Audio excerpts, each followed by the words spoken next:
Good evening, everybody. If you can hear my voice clearly, can you type down what did you eat for dinner? Okay, what did you have for dinner?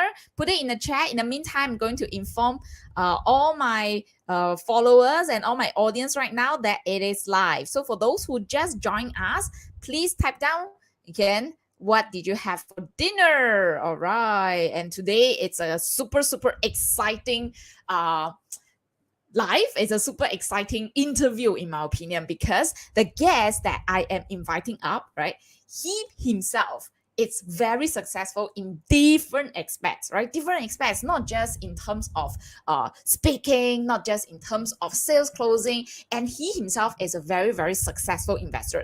So I'm personally very curious of how he able to be good at so many things at one time and at the same time and yeah, I think there's a lot of secrets and wisdom that he's going to share with us tonight. So for those who are here already, if you can hear my voice clearly, please type down what did you have for dinner. So in the meantime, let me just post it to the rest of the channel so that all of you guys can more people can join to learn together as well. All right, hold on, last one. There you go. Okay, so I can see that people are slowly streaming in. Hi, Calvin. Good to see you. All right, some of you already know. Yeah. Okay. Yes, our guest tonight is actually Max, and I will be bringing him on very soon. And I can see John is here. John said you had wonton mee. Oh wow, fantastic! I had noodle in the afternoon as well. All right. So now let me share with you what's so special about this guest, right? Apart from what I introduced just now, he also shared stage with very successful people like Richard Branson, and he has so much wisdom that like I remember once I had conversation with him. Every single time I had conversation with him, I always felt very enlightened. So that's why tonight, all right, I want to invite him out so that a lot of you guys can also learn from him, and feel free to ask questions as well, all right, so that all of us can also learn from each other. All right, hi Kelvin, and without further ado, can everybody type Max in the chat? Okay, hi Max, thanks for coming here. Okay, I'm not that cool, but and I'm also not so wise to enlighten. But yeah, thanks for having me on, Chloe. You're being very humble as usual. Oh wow. Oh, Calvin actually knows you. No, he said that through a course many years ago. Okay. Wow, fantastic. And I'm Oh, pretty sure that both of you have like grown a lot right since then. Now without any delay, right, let me just kick the first ball rolling. Now Max, if you don't mind sharing, right, because a lot of audience probably it's like they don't know much about you, right? So can you tell us, right, how can you be good at so many things at one time, like sales, like closing, speaking, investing? Is there any secret behind that? okay. So yeah, because obviously Chloe kind of sent me like a rough list of questions to look through, and so how are you good at so many things? To be fair, this question I was initially a bit stunned. Like, so I think maybe to kind of clarify, so like exactly what do you mean by good? Like, do you have like maybe a bit more elaboration, like an example of what you mean by good at so many Okay. things? Okay, Yeah. sure. So for those who have attended maybe Max program like before, right? Last time he actually teach different classes, be it e-commerce. Right now he also teaches sales and all this. So I actually attended one of his program, and when I attended your program, I just felt like, wow, you are so good at speaking. Like you can do it so naturally and like so confident, so convincing. And at the same time, like when you're right now when you're doing your own business, right, you're also very good at handling your clients, getting your clients to trust you, right, getting your clients to actually buy from you as well. And then as an investor, right, you also have a very big portfolio. Like how are you able to do so I many things good see. at it? Okay, can. Thanks. A bit of a silly question. Okay, I think I'm clear already. So I think maybe just to give a bit of a background, so we can put this in context in terms of like how I guess develop the skills to be good at quite a number of things. So I think what you're referring mainly to is I think over the last 1.5 years, 1.5 years after kind of leaving my full time job as a speaker, marketer, and trainer. So I kind of like started about I think 5 to 6 different side hustles. Side businesses lah. So mainly it's in the areas of like training other speakers how to speak and present, training certain salespeople on certain skill sets, running my own investing course, and also doing some other speaking and consulting work at the side. So that's pretty much, I think, what I've been doing in terms of multiple side businesses. To be fair, I think by God's blessing, most things have been working out quite smoothly. So I think to answer the question, how did I get good at multiple skill sets? Quite frankly, I think for me, it's really developing 2 to 3 core high value skill sets that I think is quite valued in today's society. When I say today, it's because 10, 20 years from now, the demand for these skills may change. I won't know. I won't have a crystal ball, but I would say it includes mainly 3 things. So first one is I actually got pretty decent, I wouldn't say very good, but pretty above average at this skill set called copywriting, which is a skill set of in marketing known as how do you write certain words on the page to persuade people to buy things online using words on the page. So that's called copywriting. So I started doing that as a young kid, as I started my own online business, selling things online when I was in army. So long story short, I picked up that skill set, which helped me a lot to kind of sell stuff online. And I think so happened in the last 10, 15 years. The digital age became a lot more popular. So copywriting was the first skill set. And then number 2 was learning how to actually speak, to sell, or to present, whether it's a one-on-one, one or one-to-many on stage. So I think that communication skill was very, very needed in a society where more and more people go online to actually learn things, and they want to have people they want to feel trusted they are learning from someone that's credible. So I think the ability to speak, to present well, and be able to break down your ideas quite succinctly or very, very elaborately is actually important. And then the last but not least, believe it or not, is actually more so about, I think, investing. So knowing how to use the money that you make from the different high income skill sets like copywriting and then speaking and presenting to then invest it to then grow it. So that's pretty much, I guess, the main skill sets. How I got good at that was actually this author. I think years back I read this book that was very life changing. His name is called Scott Adams. I'm not sure whether you've heard of that, Chloe. Like he writes this book called How I Failed at Everything and Still Succeeded. He's a very well known cartoonist in America. He basically writes a lot of cartoons that talks about office politics and stuff. I think one of the most highly paid cartoonists, and he's wrote a lot of amazing books on like persuasion, on like communication. His name is called Scott Adams, and he wrote this book. In that book that was called How Do You Fail? How Do You Keep Failing Until You Succeed? He brought up this term called a talent stack. So a talent stack basically means that in life or in society, you don't need to become a master at like that one domain. You need to just get good at maybe 2 to 3 skill sets. So for him, he gave the example of himself. He's an average cartoonist. He doesn't draw the best. He's also not the funniest, because cartoons got to be a bit funny, but he's also not the funniest.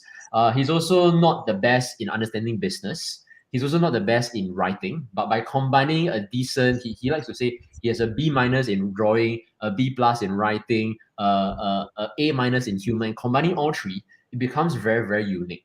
So I think to kind of answer that question, when after I realized that actually in life, to kind of stand out, position yourself to be unique in like that position of one to be differentiated, that people cannot compare you to anything else.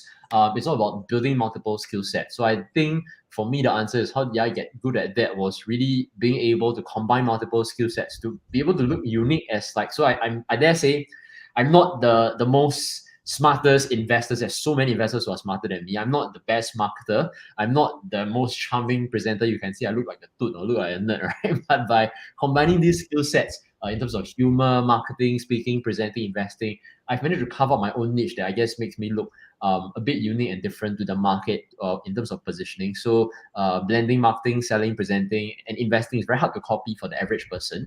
So that was, I guess, what allowed me to kind of get good at so many things. So I didn't really like become a master at everything. Of course, I did put in some time to go a bit deep, but being able to stand out through the talent stack by Scott Adams was very life-changing for me. So I read that when I was like 24, 25 years old.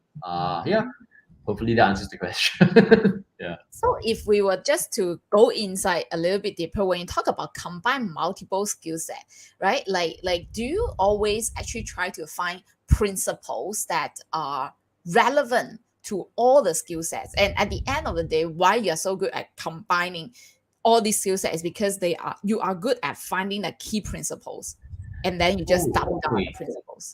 This is a very solid point. So I did a podcast like 1 year back, and by the way, I haven't done any podcast in the last 1 year for personal reasons, because I realized like when I go on podcasts, constantly talking about that $1 million and stuff kind of started to get into my head. So I wanted to not do podcasts for a while. So this is the first podcast I've done in the last 1 year. So decided to say yes because Chloe was really very nice and very sincere. So anyway, I like this topic a lot because in a podcast I did 1 year back, I think it was Mark. I think definitely you know Mark, right? So Yeah. he asked me kind of a similar question, and I shared my philosophy that was I think might be very different, but I'll just say it.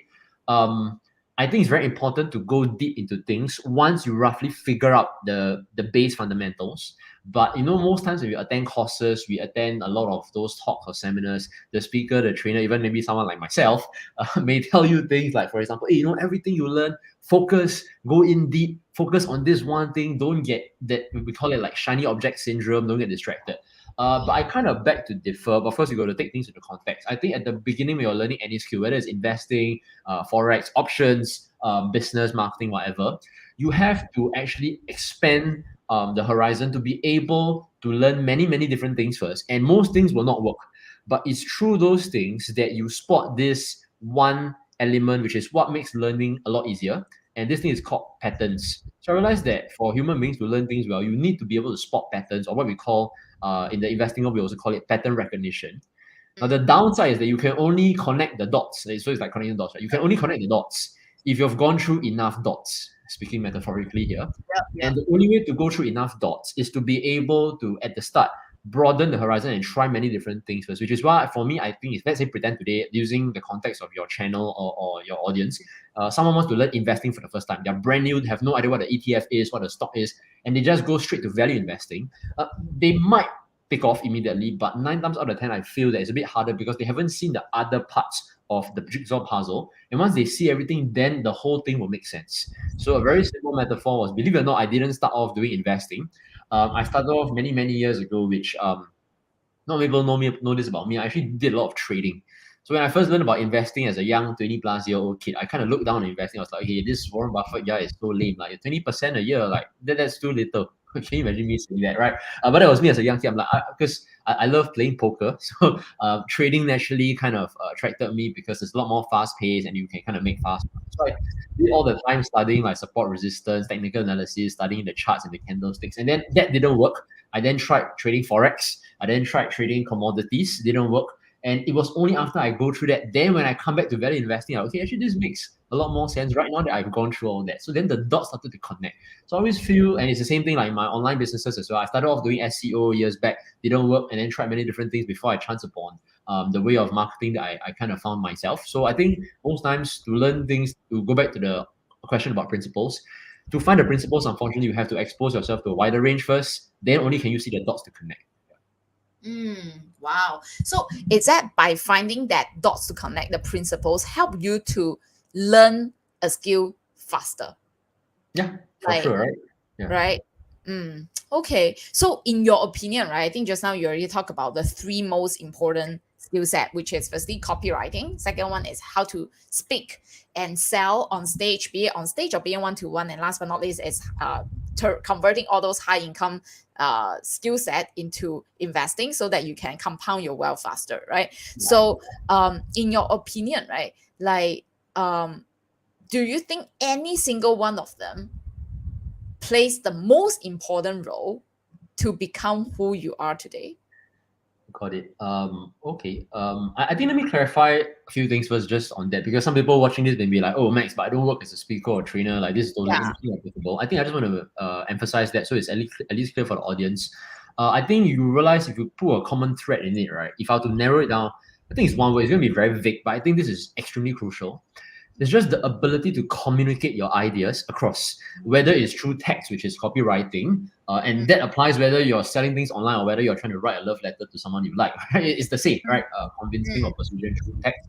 And then, but people may say, oh, but stage selling, everything is not applicable to you. It's applicable to me as a trainer. But it's the same thing, right? Communicating or presenting your ideas, whether it's in a board meeting, at work, whatever, or the ability to get your ideas across to sell yourself in an interview process or in a promotion meeting, whatever, annual company review. It's the same thing. So to me, it's like ability to know how to communicate through a lot of persuasion, a lot of human psychology. So to kind of go back to the question, is there an underlying that made it work? I think for me, yes. I think for me, the underlying that really made it work in terms of that one thing that I would maybe give a lot more credit to, Um, can I go a bit more nerdy? Is it okay? Sure. Our audience are very nerdy. Can I'm going to jump topics, right? It's actually something that most of you guys may not expect, but it's actually a note-taking system. It sounds A super lame. note-taking system. Yeah. Okay. Let me just go deeper into that. So yeah, like if you're talking, because this conversation seems to be about learning mastery of skill sets, and there's something I was doing since young that I didn't know I was doing until I recently, one year back, I read this book. The book is called Build Your Second Brain. It's by this guy called Tiago Forte. So the book talks about how can one person have a more organized way of taking notes. And then when I read the book, I realized, okay, crap, I was actually doing that in a less systematic way. And so what I'm trying to say is that your ability to learn things and apply things, because application is really the main thing that allows you to kind of take what you learn and get results from, right? It's down to your ability to know how to extract the notes from the courses you attend, from the books you read, or from the videos you watch. And so to me, the systemized note-taking system that you have then converts over to your ability. Yeah, that's the book, right? Converts over to your ability to go execute that skill set that you learn. So for me, I share my rough note-taking system. Any book that I read, ever since the Kindle was invented, I had my Amazon Kindle since I think I was in my early 20s. And these days is the iPad, it's the same. I need to be able to extract all the notes out. So I will always highlight everything that I learn. And so I'm going like very nerdy here. Extract all the notes that I read from, whether it's an investing book, it's a self-help book, it's a money book, it's a relationship book, it's a psychology book, doesn't matter, marketing book, right? I'll extract everything that stands out to me. And then from all the highlights I make, I will go through one more time to highlight the things. So I'm making a summary of my summary, second layer. I think he covers that in the book. And then last but not least, after that, I just store it in an entire Google Doc. So today, if you're asking me, I can share with you privately next time, but not openly like this. I have a Google Doc of like close to 500 different pages of books from like business, investing, marketing, whatever you can name it, mainly self-help, because I'm a self-help junkie. And so looking back, I realized my ability to apply these skill sets because I have it stored somewhere. So if I want to apply the skill set of, I recall I need to drive traffic from website. Years ago, I read Traffic Secrets by Richard Branson. I can't remember. I don't need to go read the book again. I just need to go find my highlights, which is just like maybe 3 pages long of notes, and find those highlights and then extract that and go apply that and try that. So I feel that every person's ability to execute what you learn and what you read to become decently good at skills a lot faster is down to your note-taking process. I know it sounds like the stupidest idea ever, but when I read the book Build a Second Brain, that did it for me because I've been doing that very, very haphazardly, but I had a system, and that book just took it to the next level. Sorry for being so nerdy. I totally understand where you're coming from. Like, for example, when in the morning when I read my books, like for example, investing book, I will also like extract out paragraph that speak to me. And then but I think I should do that one step further, like what you say, combine everything into a document so that I can assess those information much faster. But my question is, like a book can be so long, like some of the books can be like so thick. Like, how are you able to condense your summary? Like, is there any certain way that you can condense your summary better so that it becomes a easier way to assess your memory, assess all those knowledge? Sure. Is it a bad idea for me to share my screen? I can do a slide. Sure. You click present below, and then you click share screen, and then I will bring your share screen up. Okay, hopefully, this is getting so interesting. Hopefully, it doesn't lag. So I'll just do my best to try. Okay, so just give me a while. Wow, I never expect the conversation to go towards here, but I love that. It's like really hands-on. How many of you love it? If you love it, type me in the chat. Okay, we can see your screen right now. Okay, so you can see, right, basically I anchored this. So you can see this document is, I don't know how many pages. This is my investing, about 140 pages, but it spans more than that. So it's going to break to multiple documents. So you can see, like, let's say, the left side is all the books I've read on investing, from 100 Baggers, Outsiders, which I think all these are books that you know, all the way to maybe like Psychology of Money, Nothing But Net, Terry Smith's Letters, Ben Graham, Buffett. And then, see, like I say, example, Ben Graham and Buffett has so much wisdom, right? So I took this into a separate one. So Intelligent Investor is a whole new animal. So from this, I will open up. Okay, so to answer your question, how do I remember things I've read, right? So everything you see here, so this is security analysis, this is Intelligent Investor. So it allows me to like find it very fast. Security analysis, basically everything you see here, ignore the highlights first, ignore the boldings, are things that stood out for me from the book that I'm extracting out from the book. Okay, so that's called the first layer of summary. Then the Oh, second layer of summary is are after. you sharing screen? Are you sharing screen? I'm not seeing security analysis though. Oh, okay, wait. I think I need to, because I I, changed the tab. Sorry, yeah. I need to reshare again. Okay, Second. let me. Okay, sure. Okay, pardon me. Okay, so let me just share. Yeah, our audience are loving it. Adrian, Got it. Benson, So they're you all can see learning. security analysis Fantastic. here right now. Can you see? Yes, we can see now. Okay, so that's it. Everything you see here is security analysis. Ignore the boldings and highlights and the yellow, green highlights. Everything is just taken from the book security analysis. But that's just the things I extract. Which, like you asking, well, what if it's too much? How do I condense further? So after I read a book, I normally like to take like 2 or 3 days away from the book first. Because normally after you read a book, you take a few days away, your mind becomes fresh again to read it in a new light.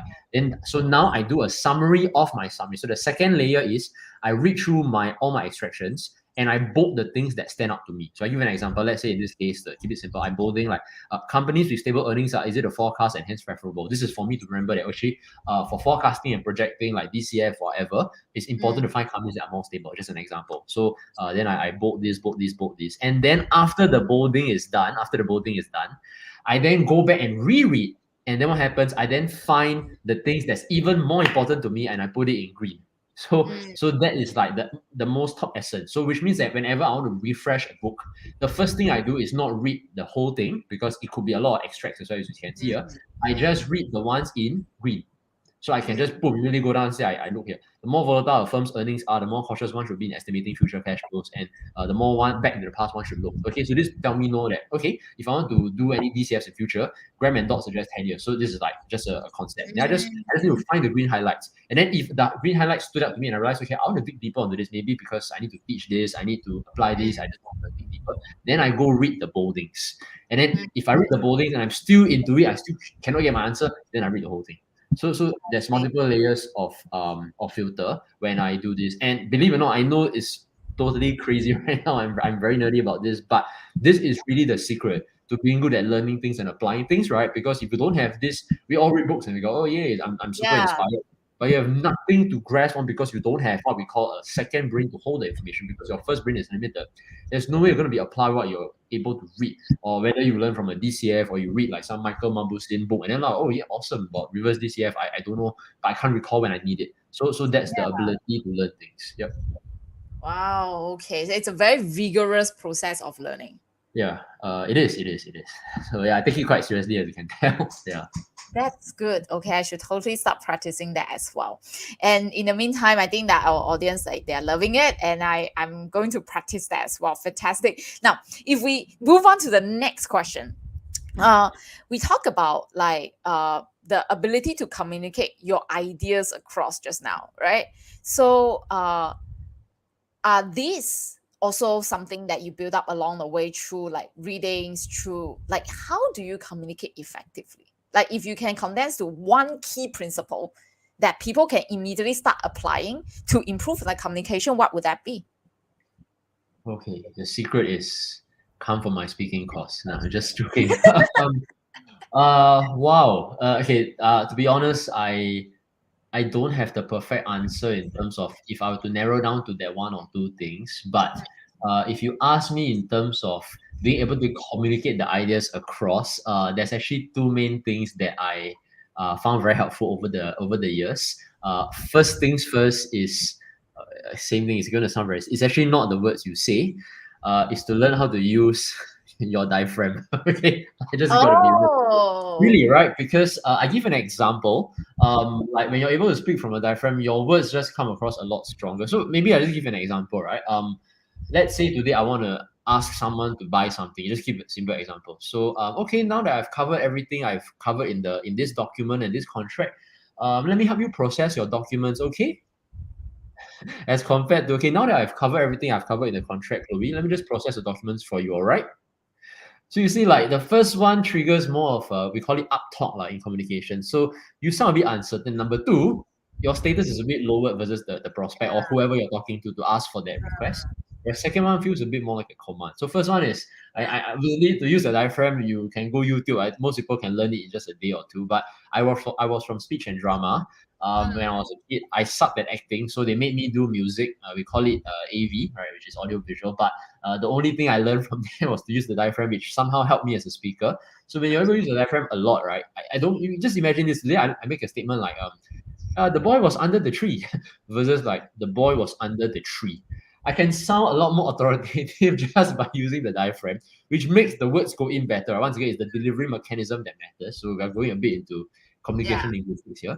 Number two, believe it or not, it's actually tonality, right? So I give a simple example from an investing audience. Pretend today, since you're asking about communication, a lot of people think that communication or sales or like just talking to people in general is a very open-ended skill and art, which means that I have to listen to what the person says, and then afterwards, what the person say, then I reply, because conversation is fluid. And I agree to some extent. But what a lot of people don't know is that actually through your tonality, I can subconsciously influence the answers that I want from the other person in a sales context. Obviously, I don't do this in a normal setting because it's very hard and it's too manipulative. But let's say in a sales context where I need the person to do certain actions to help them realize certain aha moments. I give an example. Let's pretend today. Pretend today I'm you. I'm maybe pitching my or promoting my options program, and I really believe the options program can change someone's life, but the person cannot see it. So asking a simple question like are you happy with your investing returns right now? So just this sentence alone, I'll do two demonstrations. First demonstration is, so are you happy with your investing returns right now? So it makes the person focus on whether they are happy or not happy. All right. Now I do a second example. So are you happy with your investing returns right now? Now the person starts thinking, instead of the happy or not happy, it's more like, what's my return actually? Right? So same Yeah, sentence. I can influence the answers I want out of the person, which then influences the trajectory of the communication, right? So yeah, I'm going too much into communication here. I know this is an it's so investing channel. interesting. Yep. Wow, But basically it's so it's interesting. tonality, and number two is the delivery, which is to use your diaphragm, right? So Mm. yeah. Yeah.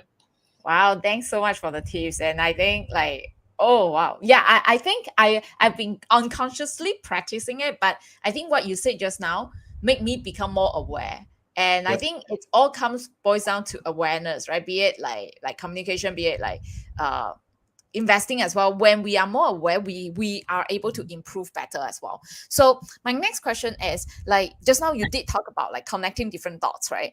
And I clearly remember that you told me that recently you were reading a book about how to increase luck, and Oh. how that by doing so many like different dots, right, connecting different dots actually help to increase luck. Can you elaborate a little bit more on how we can become luckier? Okay, got it. So this is a very, I think to the audience, it will sound like a very generic question. What the heck is luck? Okay, so I had a very big aha moment. I think I need to give the back context first in just like 10 seconds for the audience. So I read two books last year, or sorry, 2 years back, that really changed my perspective on luck versus skill, which is the title of today's podcast. First book is called Fooled by Randomness by Nassim Nicholas Taleb. I think that guy needs no introduction. Most people in the investing world or the self-help world, you would have known him. Second book is very, very underrated, but this book really changed my life. It's called Why Greatness Cannot Be Planned. It's by this author called Kenneth Stanley. The recurring themes around these books are basically that most things that happen in our lives are due to luck and randomness for most things. But so I'm not saying skill is not important. I'm not saying that you just stay home and like do nothing. What I'm saying is that a lot of human beings, we, because of our hindsight bias, right? The typical kind of, I think it was Daniel Kahneman or something like this. Like there's a lot of narrative bias, hindsight bias. Our brains tend to fool us. We think that everything we achieve, whether it's financial wealth, financial status, achievements in life, whatever, is down to our own doing. Yeah, that's the book.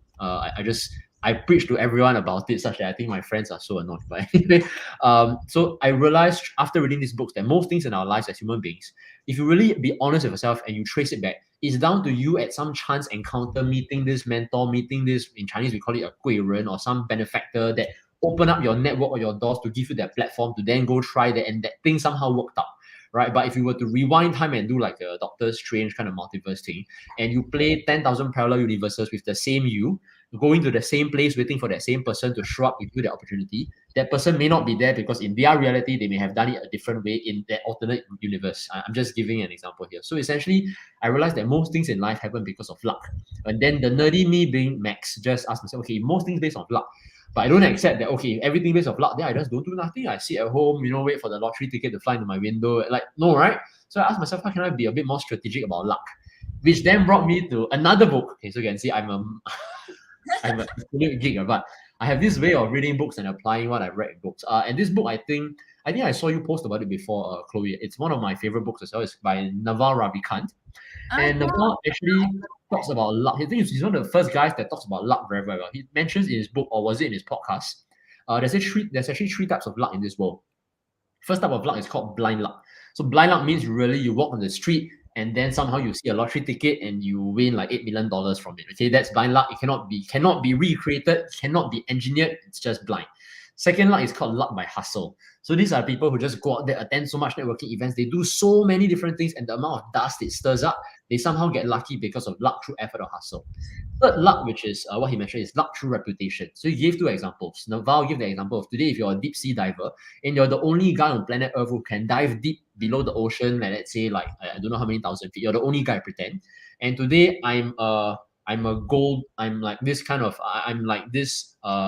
who owns a business, and I know this place has gold, but I cannot reach it. I will definitely find you and I'll split the profits for 50-50 with you. And to the outsider, they will say, hey, this diver got lucky. But no, his reputation and his skill as a deep sea diver and the only one in the world allowed him to get lucky. But it looks like luck or blind luck to the audience, but it's not. It's luck by reputation. And another example he gave was Buffett.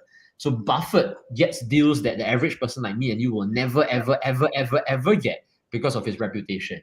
So when I realized that, I'm like, okay, how can I make luck a bit more intentional? Which you realize that sentence itself is very ironic. How can I make luck more intentional? So even something like luck, I'm also trying to engineer it, right? So then I realized in the day and age we are in right now, there's two things I can do to make luck a lot more intentional. Number one, I need to be able to try many, many, many different things with my time. Of course, the caveat here I need to give is that I'm, of course, self-employed as well. So I have the free time and ability to try many different projects or bets. As a full-time 9 to 5, it may be a bit more limited. So you have to use your own creativity and resources to go and try and make it happen. Number two is actually I live in the day and age where I can use social media to multiply my luck, which I think Chloe has done very well, right? Basically, your exposure online just opens up a lot more doors and opportunities. And I'm not going to go into detail. We can talk about that in another podcast. But my current girlfriend came because of social media. I was attending a podcast.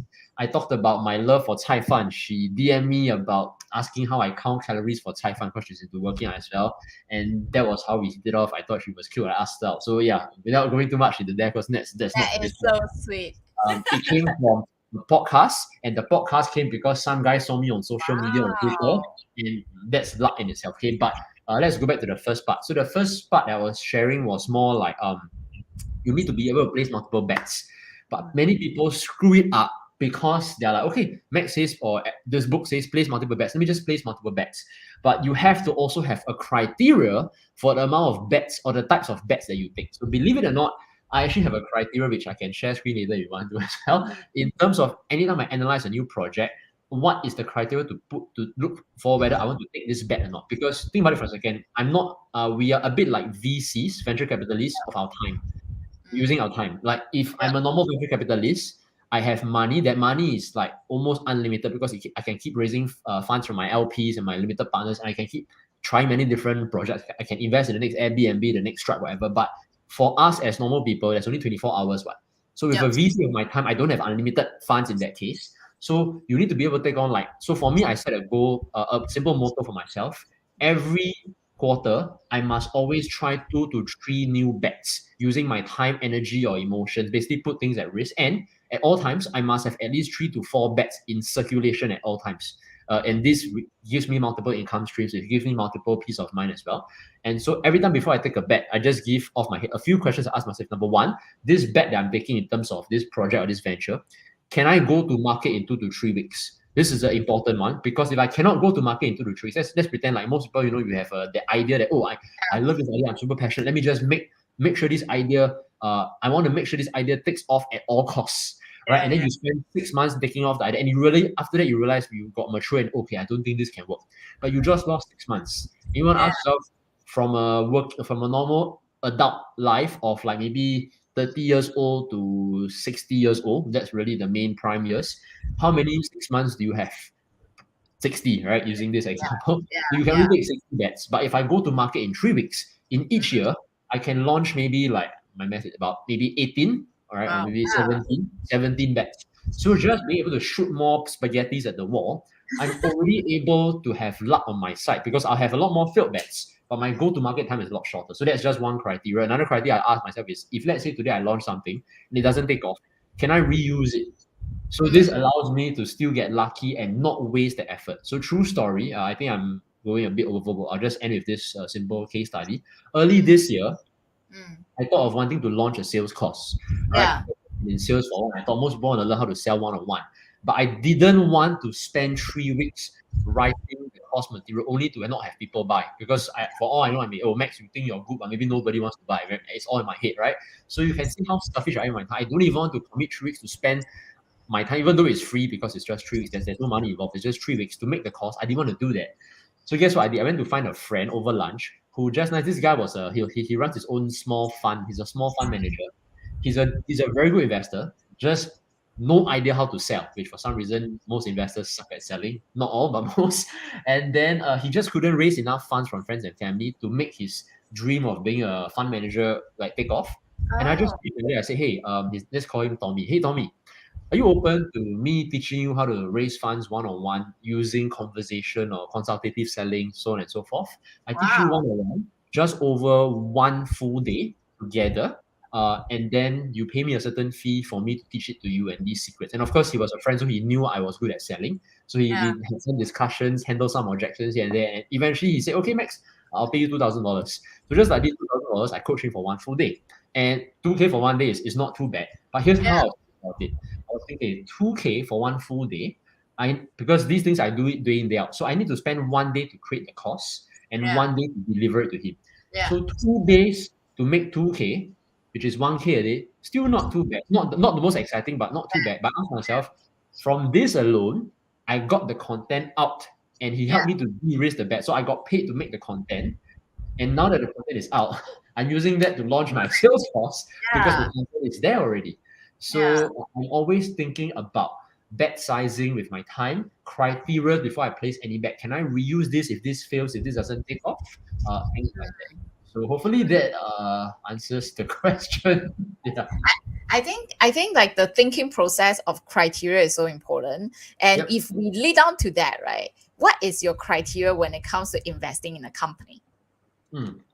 Okay. So now we are onto the investing actual thing, right? Yeah. So believe it or not, I actually have like two types of portfolios. Let me just give the background. Because I realized, to be fair, I'm still a young investor. I wouldn't claim to say that I've invested for like 10, 15 years because what the heck, I'm only 33 this year, or 32, still 32, turning 33 soon. So the fact is, I've only been investing for like maybe like 5 years or so. And I do acknowledge I could have got lucky and maybe it's really luck, right? And so I asked myself, in order to not kind of be so fragile, I want to have different types of portfolios. So I have one portfolio, which is a Buffett style portfolio, which you can dig deeper later. Another portfolio is a bit more of a venture capitalist slash portfolio, but I don't invest in private companies. It's still all the public market. So let me share how it goes. So for my Buffett style portfolio, I pick the types of stocks which is really very Buffett like. So high focus on return on invested capital, right? A very very big focus on companies that do not change. Okay, companies that brands will still be around and all that kind of stuff like that. And then extreme I'm going to swear a bit, but anal emphasis on valuation, right? So Yes. using like DCF, whatever. So that's the Buffett style. So of companies, and then the other type are more like basically companies that are your loss making SaaS companies, e-commerce companies of the world, basically just investing money back to the business. So for this venture, I call it the venture capitalist bucket because I take smaller bets. And because these companies could be your like crash 80%, your upstarts, Yeah. snowflakes, sea limiteds of the world.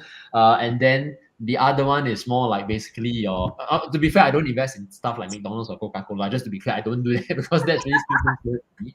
But without going too much into what my portfolio is, it's basically things like strong consumer brands, right? Things that will like 10, 20 years from now, I could still see them being around, and using Buffett's emphasis of I only want to invest in companies where the 10-year track record of operating earnings in the last 10 years has proven itself, and I don't bother anything about future projection. So that's the Buffett style, right? So I split my portfolio regarding these two because to be fair, I still don't know whether I'm proven of an investor. So I use both.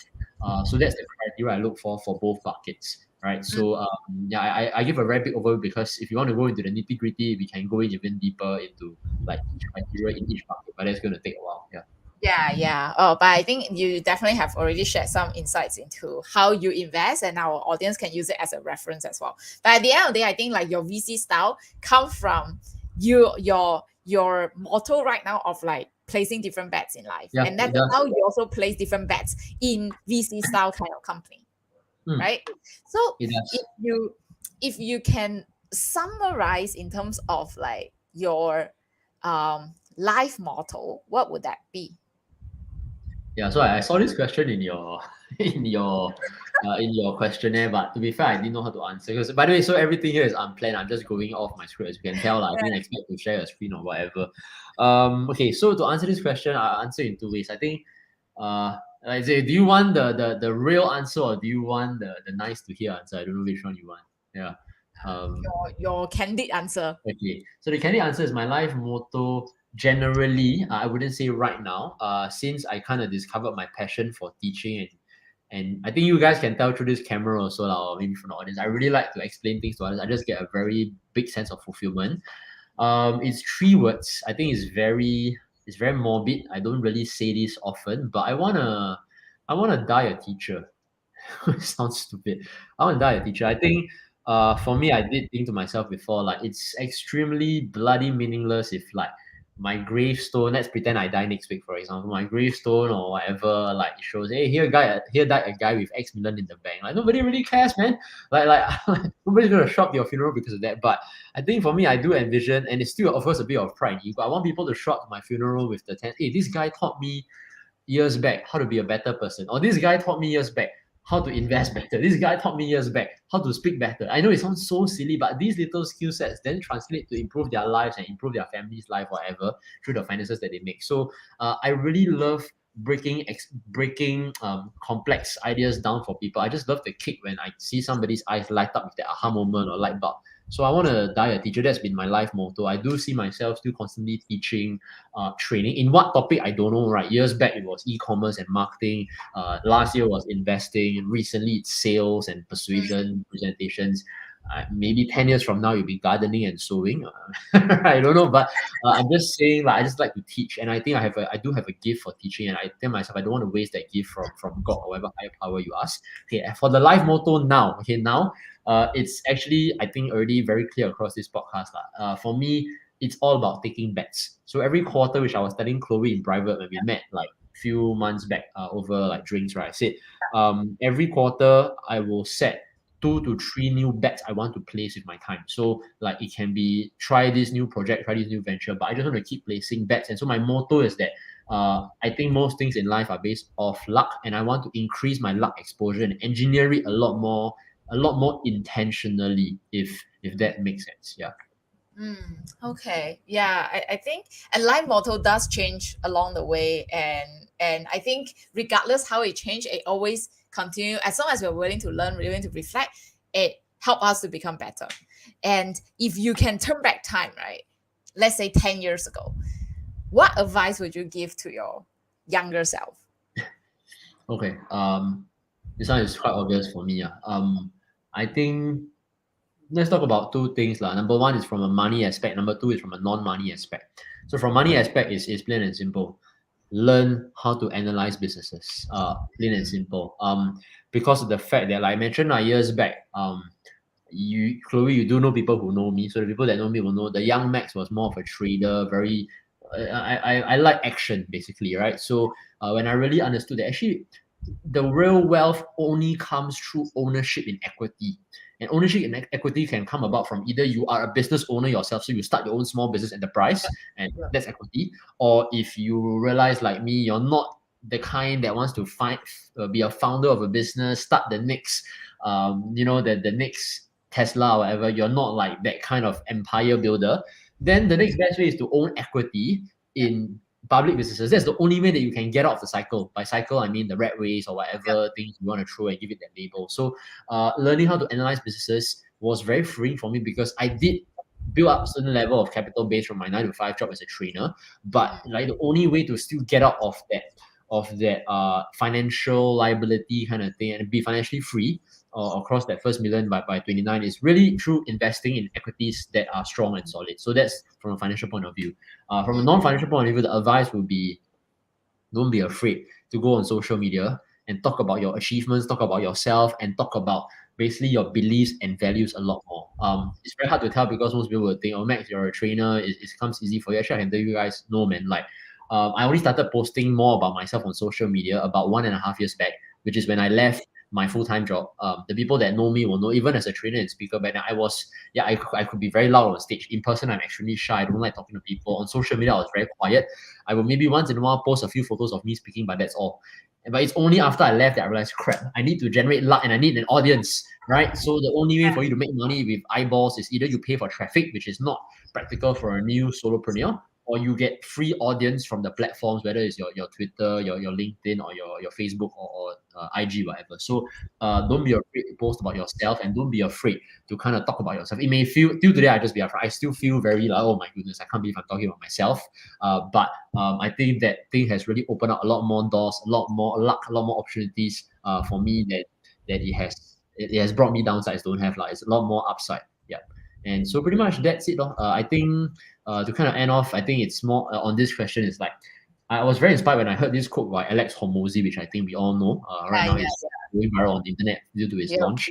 And he has this video, and he has so many videos. I forgot which video he said that. Basically, a lot of us, we fear about the way people judge us because we think that if we post things online, we do certain things, people will just roll their eyes or maybe judge us. Then he made this statement. He said, no, none of these people are going to come to your funeral. And for some reason, that thing really hit me because for me, every time before I post things, I also have this thought of this person that I know. What if they roll their eyes and everything? They may judge me, my secondary school friend, this friend, that friend. And then there was just one day after I heard that quote, I realized that I really had this image in my mind. I pretend today I post something about myself. Oh, I post my investing results. I post my whatever results, my top of my achievements. I had this image where this person looks at it and then probably just rolls their eyes. And then I also played the fact that what if in the next 5 minutes, I suddenly die of a heart attack and then for some reason magically it's announced on Facebook, Max just did. All these people who are judging me, they'll probably stop and they'll probably still stop. They'll be like, oh, Max just died. They'll probably still pause there for like 5 seconds and be like, okay. And then they just scroll. And then they go back to their kids and their lives. And when I thought through that, I realized none of these people are going to show up to my funeral, man. So why worry about these judgments? And so that gave me a bit more thick skin to kind of post things more and talk about yourself. And that has opened up a lot more luck and widened the luck surface area. Yep. That's my answer. Wow. And if people want to follow you and learn more about you, since right now you are more consistent in like your social media posting, where can they find you? Okay, you can just follow me on Instagram. It's Hey Max Co. Hey, hey, MAXKOH, my name. That's all pretty much. That's where I am. Let me share screen. All right, so this is Max. I think right after this, you should have 1,000 followers. Okay, yay! One more. Okay, yeah, cool. I really post about everything under the sun. So please don't expect some guru wisdom investing advice or whatever. But that's it. Okay, that's pretty much. And it was like, okay, look, thinking about this picture, it just remind me of how coincident that we didn't meet in Singapore. We met in Berkshire Hathaway AGM. Yeah, that's where we met. Yeah, Berkshire Hathaway. Warren Buffett brought us together. Yeah. Yeah, exactly. That was really amazing. And Max, I just want to confirm the book that you mentioned just now about okay, hold on, let me just unshare this. And then hold on, the book that you just mentioned, I just want to confirm it's the book that I'm sharing screen right now. Are you talking about this book, The Almanac of Naval Ravikant, right? Naval Ravikant. So I threw up a lot of books today. I try and remember what I threw up. So Scott Adams, which is the cartoonist that taught me how to stack talents. That is how I failed at everything and still succeeded. I know it's a very long title. That book. I talked about Build Your Second Brain. I talked about this book, right, Naval Ravikant's Almanac. I talked about Fooled by Randomness and why greatness cannot be planned. So yeah. these 5 Thank books. you so much for sharing so much of your favorite books. It doesn't have to be investing related. And in fact, as the more I read about like great investors, they actually read very, very diverse, like multidisciplinary kind of books. So I hope that for investors over here, you guys can also, expand your reading list. And then from there, start taking notes. Okay. Can everybody type N in the chat? Okay, N stands for notes. I think this is something that I also want to start cultivating for myself. Because for myself, I always put a lot on my social media, right? And I thought that social media is a place for me to condense my thoughts. So right now, I need to compile all my condensation of all those thoughts into a Google Doc. I think that is very, very useful. Thank you so much. And I think how our audience, so I also want to ask, what's your greatest key takeaway from Max sharing tonight? Put it in the chat. I think Max would love to know. And I think it has been very, very useful and insightful as well. So Max, if you have any last advice that you give to our audience, what would that be? Wow. To be fair, none lah. I think I've said what I need to say already. So I sorry to be a spoiler. I cannot think of anything on the spot right now in terms of advice. I mean, if you ask like specific investing or life advice, maybe that's a different story. But none. I think just learn how to. I think the 3 types of luck is very fundamental to understand. So learn how to be a bit more exposed to luck in your own life, either through hustle or either through reputation and skill. So yeah, that's my parting advice. Yeah. So hustle, reputation, and skill. So Yeah. double down on the high income skill. And then after that, hustle, that means you need to put yourself up, right? Like talk about social media, talk about networking, right? And then last but not least, reputation, like build out your reputation so that eventually you will increase your luck as well. Thank you Yep. so much, Max. And for those who are wondering how to learn about like skill in terms of like how to become better in investing, for us, we do have our free 2-day Buffett Online School 2-day class. All right, you can actually register via the link below. Actually, every single month we do run a 2-day investing course, but the next one will be in September. All right, so for those who have not joined us, make sure to join us because I will be personally be teaching there. So if you want to learn how Buffett way of investing, that is the place for you to go, and some more is free. Right. So for those who also want to join me in terms of my Telegram, all right, you can also check it out from here. Where's my link? Okay, I prepare Max link. I never prepare my link. Okay, basically it's just oh, there you go. Okay, so you can go to Alligator Investor and then you can follow me. I'll post a lot of insights over there. And also remember to follow Max. Okay, he actually posts different kind of insights, not just about investing, about sometimes about now way of life, about speaking, about sales, conversion, and everything. I follow Max very closely and I always enjoy reading all your insights that you post on your social media. So looking forward to your next post.